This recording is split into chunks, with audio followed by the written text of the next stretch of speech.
Women suffer emotionally and mentally because we're female in nature and design. We're often told we're crazy by a man before we're even 21 years old, just because we're not understood. We start to believe it after a while, and this strips away our innocent little girl confidence. If we were lucky enough to have had it, that is, through a nurturing upbringing, which isn't as common as we'd like. So we go to psychologists, counsellors, life coaches for help. And for a while these things do help us, and to some degree we can get relief. But some processes are just dredging up our insecurities and not healing anything. So in circles we go. When these things don't last, we take it personally and we start to think we really must be crazy after all. Everything doesn't work on us.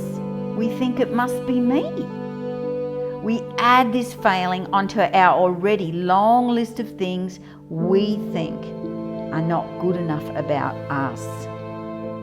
Could it be that being female, our brain makes us not just see things differently, but feel things differently? Could our female brain internally process our thoughts in such a unique way that the entire personal development and psychology industries have missed? What if I told you it's not you? It's all a misunderstanding due to the traditional and even new age processes that are used today, all built on fundamental assumptions that a brain's a brain is a brain, and therefore they must process everything the exact same way. For centuries, we've been teaching and using a one-size approach that was initially designed by men. Could the brain that needs to run a cyclic uterus-central being need its own type of software that doesn't fry our circuits? What happens if you try to use Android apps, but you're an iPhone?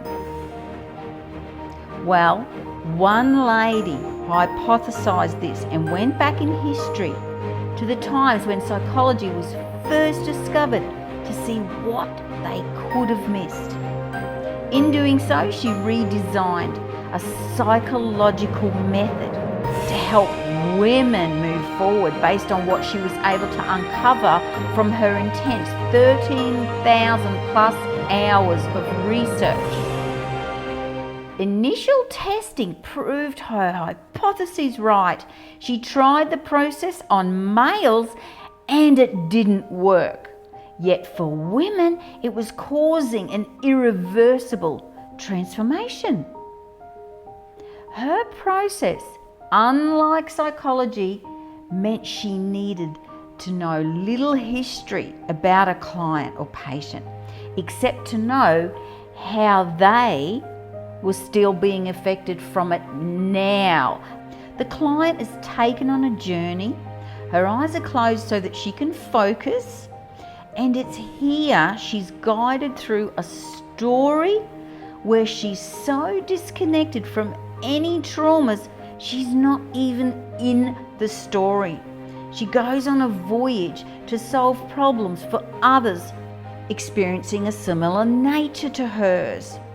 Strangely, when she opens her eyes, the wisdom or life lessons, if you will, gained by the story's unique and specific characters, whom only she could have created, have transferred to be what she herself now knows without an ounce of doubt. She's transformed her beliefs, values, thoughts, all in one experience, one session. She's risen above her issues and now sees them in a mentally and emotionally balanced manner. She feels whole and balanced and healed. She immediately sees more choices in life. She feels hopeful about the future in relation to the issues she had, and will almost always say she feels like she's had a weight lifted from her shoulders.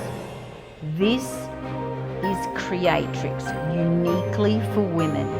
You don't have to be messed up or broken. You can simply feel you're just restricting yourself. You're stuck in a cycle, or you're hitting up against a glass ceiling, holding yourself back, or repeating patterns you no longer want to. You feel like you just can't move forward. Well, Creatrix is the future of psychology, and it's here now.